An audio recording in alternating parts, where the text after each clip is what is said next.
पहला पाठ उत्पत्ति ग्रंथ। समस्त मिस्र देश में अकाल पड़ने लगा और लोग फिरौन से रोटी मांगने आए।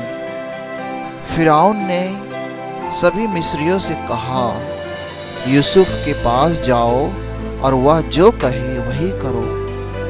हर प्रदेश में अकाल था और यूसुफ ने सभी गोदामों को खुलवाकर मिस्रियों को अनाज बेच दिया। मिस्र देश में अकाल बढ़ता जा रहा था। सभी देशों के लोग यूसुफ से अनाज खरीदने आए, क्योंकि पृथ्वी पर घोर अकाल पड़ने लगा था।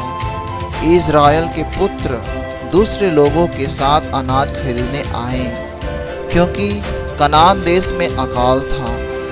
उस समय यूसुफ समस्त मिस्र पर शासन करता था और सभी निवासियों को अनाज बेचता था। यूसुफ के भाई उसके पास आए और उन्होंने उसे दंडवत किया। यूसुफ ने उन्हें देखते ही पहचान लिया, किंतु उसने उनसे अपरिचित होने का स्वांग भरकर कठोर स्वर में पूछा, तुम लोग कहाँ से आए हो? उन्होंने उत्तर दिया, कनान देश से अनाज खरीदने आए हैं। यूसुफ ने उन्हें 3 दिन तक कैद में डाल दिया।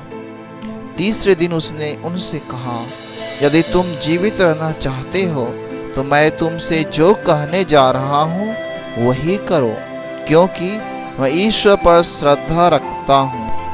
यदि तुम सच्चे हो तो तुम में से एक भाई यहाँ कैद में रहेगा, दूसरे अपने भूखे परिवारों के लिए अनाज लेकर जा सकते हैं, लेकिन तुम्हें अपने कनिष्ठ भाई को मेरे पास ले आना होगा, तभी तुम्हारी बात सच निकलेगी और तुम लोग जीवित रहोगे।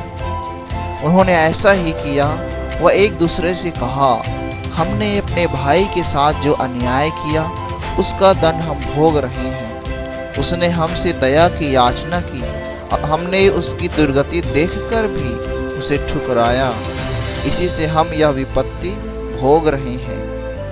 रूबेन ने उनसे कहा, मैंने तुम लोगों से कितना समझाया कि बच्चे के साथ अन्याय मत करो, किंतु तुमने मेरी एक भी बात नहीं मानी और अब हमसे उसके खून का बदला लिया जा रहा है। उन्होंने एक दुभाषियों का उपयोग किया था, इसलिए उन्हें मालूम नहीं था कि यूसुफ उनकी बातें समझ रहा है। यूसुफ उनसे अलग हो गया और रोने लगा। बाद में उसने लौटकर उनसे बातचीत की।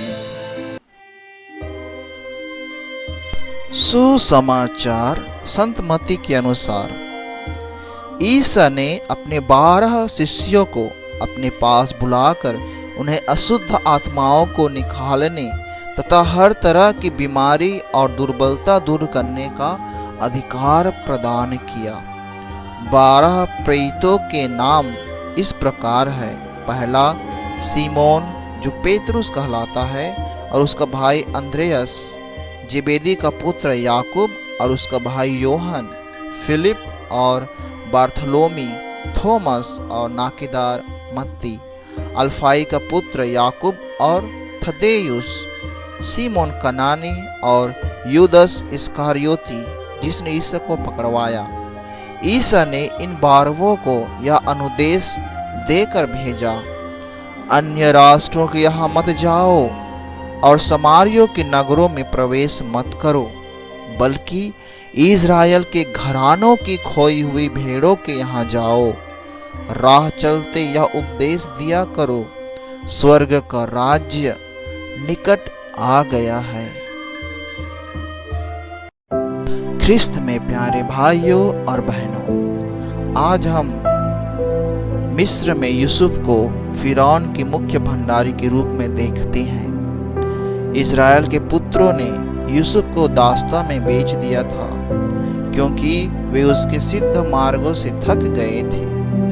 और यह तथ्य है कि उनका पिता उन सभीयों में से अधिक प्रेम यूसुफ को करते थे। यूसुफ को मिस्र में बेच दिया गया था, लेकिन ईश्वर उनके साथ थे। ईश्वर अपनी योजनाओं को यूसुफ के द्वारा पूरा करना चाहते थे।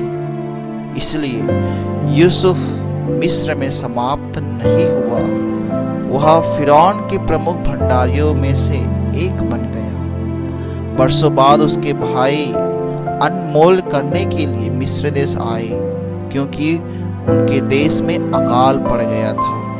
वे यूसुफ को नहीं पहचान सके, परंतु वह उन्हें पहचान लिया और कुछ दिनों के लिए हिरासत में रखा। इतना सब कुछ होने के बाद भी यूसुफ अपने भाइयों से प्रेम और सहानुभूति रखते हैं। पवित्र सुसमाचार में हमने 12 प्रेरितों की बुलाहट के बारे में सुना है। प्रभु यीशु अपने किए हुए कार्यों और विचारों को दुनिया के कोने कोने तक फैलाने के लिए इन 12 को चुनते हैं। वे सब साधारण लोगों में से ही चुने गए हैं।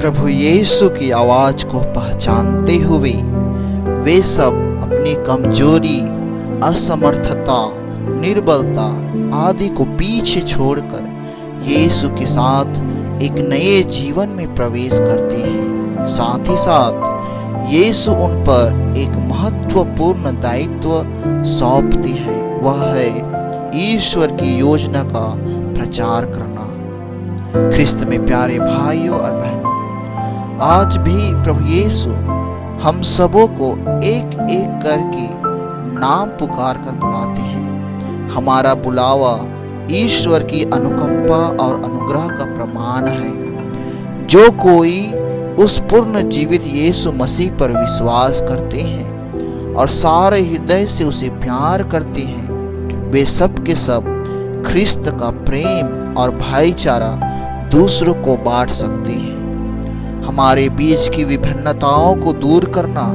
आवश्यक है, जिससे हम सब एक ही तन मन से यीशु के राज्य का प्रचार कर सके।